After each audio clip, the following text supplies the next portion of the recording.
Olá, sejam todos bem-vindos à Violetech Talks. Daremos início a uma série de episódios sobre a importância da água ultrapura na pesquisa científica.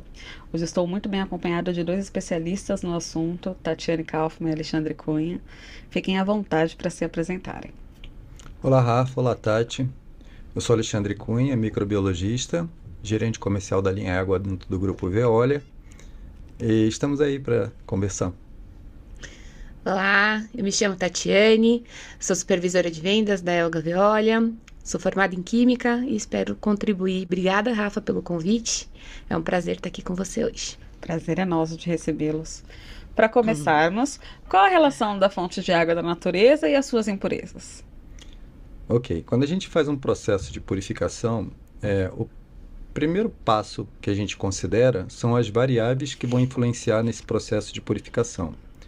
Essas variáveis estão relacionadas com sazonalidade, que são as estações do ano, estão relacionadas também com a condição geográfica, ou seja, em que local que você vai fazer o processo de purificação, considerando a água, né, como elemento da natureza, e principalmente a origem dessa água, porque tem a condição físico-química da água, ela vai estar diretamente relacionado com essas variáveis que vão influenciar nessas impurezas como um contexto geral. Até porque a gente, falando de território brasileiro, nós temos uma diversidade muito grande em relação aos estados e até mesmo dentro de um próprio estado, a gente pode ter condições de água diferentes de determinadas empresas de saneamento, né?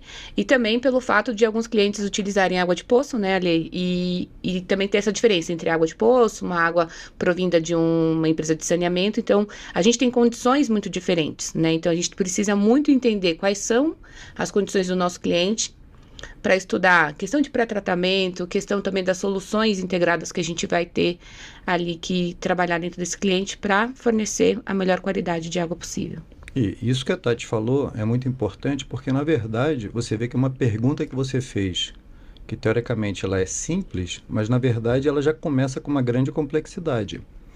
A gente vai ter diferença em relação à água que vai ser purificada e a concentração de impurezas, até dentro do conceito de água potável, que é a água que vem das concessionárias. Cada concessionária no estado da federação, ela vai proporcionar água potável, mas com uma concentração completamente diferente de impurezas. Quando a gente vai para falar de água subterrânea, por exemplo, uma água que você capta de lençol freático ou poço artesiano, a complexidade pode ser maior ainda em termos de impurezas. Então, a gente já começa a fazer um trabalho que vai estar lá relacionado com o objetivo final do laboratório que a gente vai atender, num contexto muito mais abrangente, dentro de um questionamento simples, que é o que você colocou para a gente. E que eu acho que é o grande segredo, né? Um projeto de sistema de purificação, ele começa com essa pergunta que parece ser inocente, simples, mas que determina a performance dos nossos equipamentos, né? E essa condição é crucial para a gente ter a melhor performance mesmo para os equipamentos. E como podemos definir os diferentes tipos de água de acordo com as regulamentações, com as normas? Como que a gente trabalha em cima disso? Olha, Rafa, aqui na Veolia nós temos duas regulamentações que a gente segue. A STM, para os sistemas, né, para a linha Purelab, e a gente tem a CLSI, que seria mais voltada para a linha médica, né? Eu vou focar aqui um pouco mais na linha de trabalho aqui, minha e do Alê, e dentro da STM a gente tem a classificação de água tipo 1, 2, 3 e 4, tá?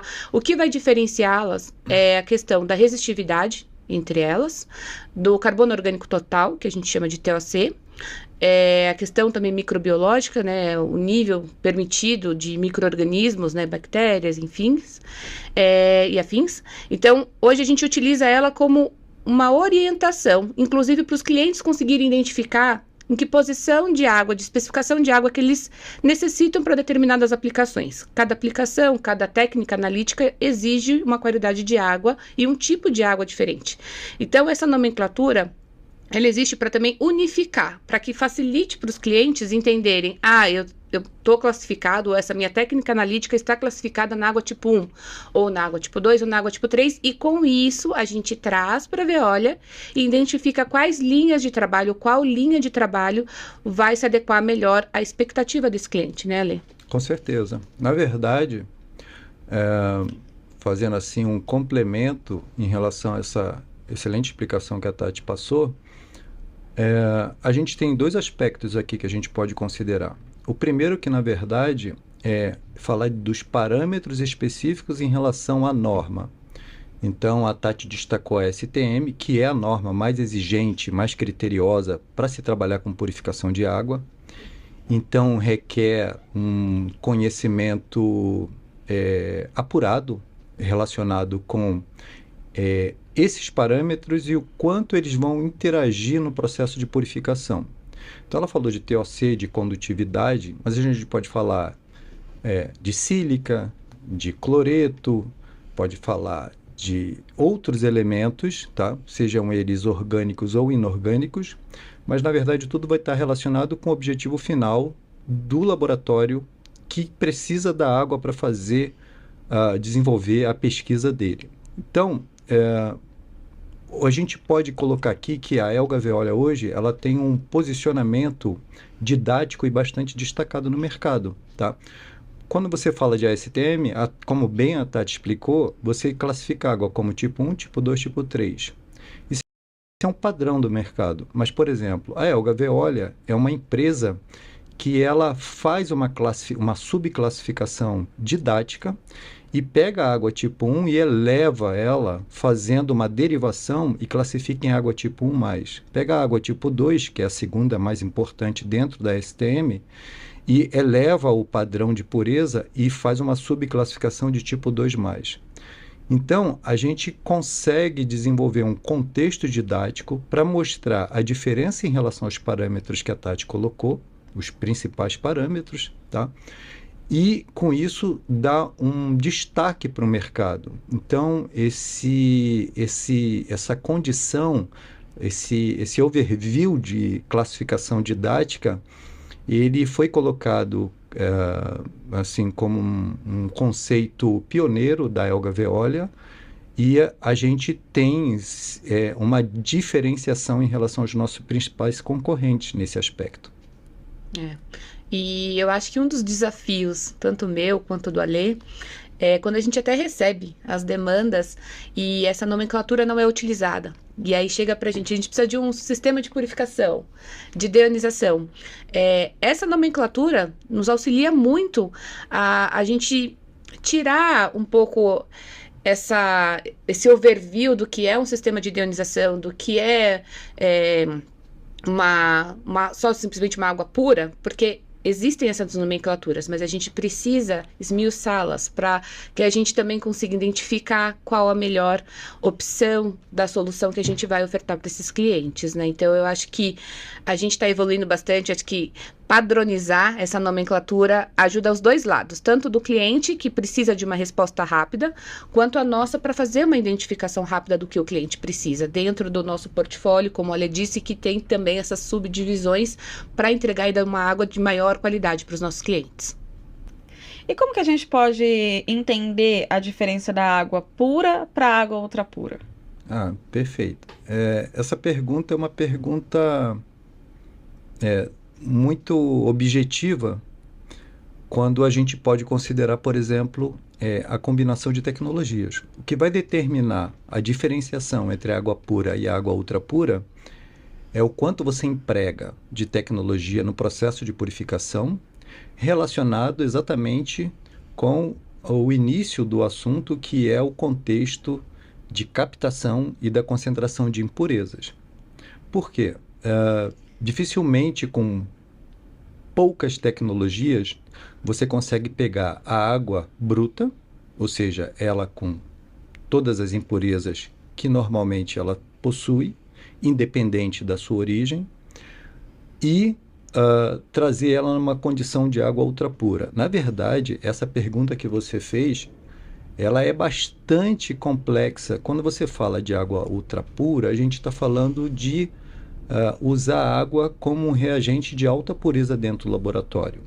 Quando você fala de água pura, ela também vai ter uma condição de reagente ou de eluente, mas não tão exigida tecnicamente quanto a água ultrapura, tá? Sim.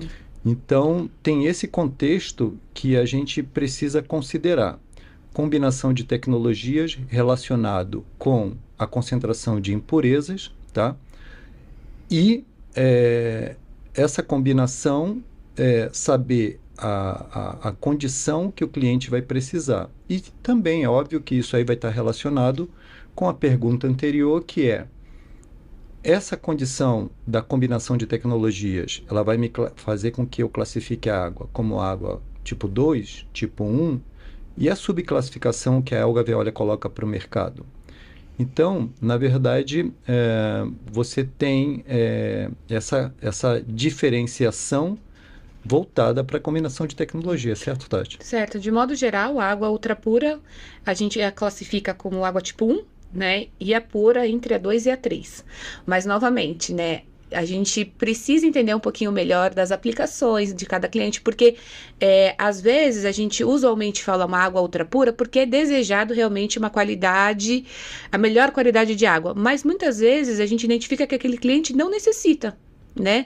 E isso também acaba agregando custos, né, que não são necessários nesse primeiro momento, né? E justamente por utilizar uma terminologia, né, ou classificar que a água dele tenha que ser ultrapura por trazer essa valorização de ser a melhor qualidade, mas é muito importante que a gente entenda essas diferenciações, tanto na nomenclatura usual, água ultrapura e pura, mas quais tipos de águas que estão inseridas e as especificações de água que estão inseridas em cada nomenclatura, né? Isso acho que é muito importante também. E nós conseguiríamos exemplificar a água ultrapura em alguma aplicação ultrassensível?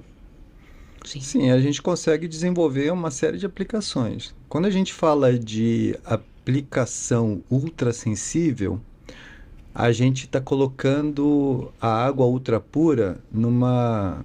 Eu vou usar uma expressão aqui que é sine qua non. Então, assim, se você tem uma aplicação ultrassensível, você não consegue desenvolver se a água não é ultrapura. Desde que essa aplicação, é óbvio, vá requerer a água como um eluente, como um reagente de alta pureza. Então, esse é digamos assim, o pulo do gato do nosso trabalho, tá? E a gente mostrar para os nossos clientes como que a gente consegue garantir para eles que a condição de ultrapureza da água vai proporcionar segurança. Uma coisa é a gente colocar, por exemplo, o aspecto assim: isso aqui é um equipamento ou um dispositivo que vai fazer o processo de purificação e ultrapurificação e vai atender a sua necessidade, ou seja, uma aplicação ultrassensível que requer um eluente naquele nível. A outra coisa é a seguinte, que é um detalhe muito importante, e aí entra muito desse trabalho que eu e a Tati desenvolvemos. Dentro do aspecto de sucesso no experimento, na pesquisa científica, quantos % de segurança o que você está me colocando, a solução que você está me propondo, vai me dar 100% de segurança. Então, assim, a diferenciação, o que torna a Alga Veolia como um dos 2 maiores provedores de água ultrapura no mundo, é exatamente esse detalhe da segurança, 100% de segurança. Numa aplicação ultrassensível, 100% de segurança é diferente de 99,5%. E exemplificando, Rafa, a gente poderia colocar, por exemplo, ICP-MS, tá? Que é uma técnica analítica de ultrassensibilidade, a depender ali a quantificação elementar que vai ser trabalhada, em que os níveis são baixíssimos, né? Então, a gente está falando de PPT a PPQ. Tá? Quando a gente fala nesse nível de sensibilidade, a gente precisa de uma água vamos dizer assim, uma ultra purificação de água, em que a gente, inclusive, já insere o nosso equipamento de água tipo mais, que faz controle, né, através da ultrafiltração, de particulados bem finos. Então, a gente mitiga os riscos analíticos de você ter ali um pico indesejado ou algo que vai trazer uma reanálise, né, um retrabalho, e isso custa tempo, muitas vezes custa dinheiro também, porque vai depender também dos outros elementos ali, elementos que eu digo assim, as outras soluções que estão envolvidas, se tem alguma solução química de ultra pureza também, que também tem o seu valor agregado, né? Então, eu tô dando aqui uma pincelada, né, dentro de várias técnicas analíticas e também de ultrassensibilidade que a gente tem, mas mais para exemplificar uma aplicação onde a gente trabalha com equipamento também nosso de melhor qualidade de água. Falando um pouquinho sobre os processos, água de osmose, deionizada, destilada, o que diferencia? Elas são todas iguais? Não, não é tudo igual, porque exatamente a gente volta lá no conceito da separação entre água pura e água ultrapura. E relaciona esse conceito com a combinação de tecnologias. Via de regra, quando você fala assim da água com todas aquelas impurezas, como eletrólitos, matéria orgânica dissolvida, macromoléculas, endotoxinas, todo o universo que a gente tecnicamente chama de contaminante, que são essas impurezas, a gente vai fazer uma combinação de tecnologias que ela pode chegar, por exemplo, resumidamente dentro de combinar osmose reversa com deonização ou eletrodeonização, tecnologia UV para você alcançar água pura. Quando a gente fala de água ultra pura, principalmente para aplicações ultrassensíveis, a gente já vai fazer a complementação dessas primeiras combinações de tecnologias com técnicas específicas para você poder fazer o que a Tati colocou aqui de uma maneira bem interessante, que foi fazer o afinamento, digamos assim, ou refinamento, melhor dizendo, porque na verdade a gente vai ter o polimento da água purificada. Água ultrapura nada mais é do que polir a água que foi purificada, e esse polimento você vai precisar de empregar mais tecnologias no processo, tá, para chegar ao nível de água ultrapura. E ainda como consequência, tem o outro aspecto que a Tati colocou também, que é relacionado com o seguinte: o grau de sensibilidade da técnica XYZ, ele vai exigir que esse eluente, a água ultrapura, esteja no máximo com concentração de residual orgânico e inorgânico a que nível? Esses detalhes que a gente acaba desenvolvendo em termos, tecnicamente falando, complexos, por exemplo, em apresentações técnicas nos nossos seminários, a gente expõe de forma mais detalhada, que dá exatamente esse caráter didático para os nossos clientes, para o mercado. Tá? Então, a aplicação, por exemplo, de determinadas técnicas, como a Tati falou, para a gente atingir a subclassificação tipo 1+, vai estar em alguns modelos específicos do nosso portfólio de água ultrapura. Então, a gente vai empregar isso e trazer esse complemento e conceito de valor agregado exatamente quando a gente observar ou detectar que naquele caso específico a gente vai poder desenvolver o assunto voltado nesse nível, nesse aspecto. E vale falar também, Rafa, quando a gente fala dessas diferenças entre os processos, uma água de osmose, uma água deionizada, uma água destilada, a água destilada, embora ela entregue também uma água muito boa para ser utilizada, ela é uma técnica analítica já defasada, né? Ela vai na contramão de quem está pensando em uma técnica mais sustentável, né? Mais ecológica. Nós, como uma empresa, né, que prega a transformação ecológica, a gente trabalha com sistemas que já não operam nesse sentido. Por quê? A gente tem um consumo energético elevado quando a gente vai destilar uma água, porque a gente vai aquecer essa água, né, para purificá-la. E também o uso de água, porque ao tempo que eu aqueço essa água, eu preciso de água para resfriá-la.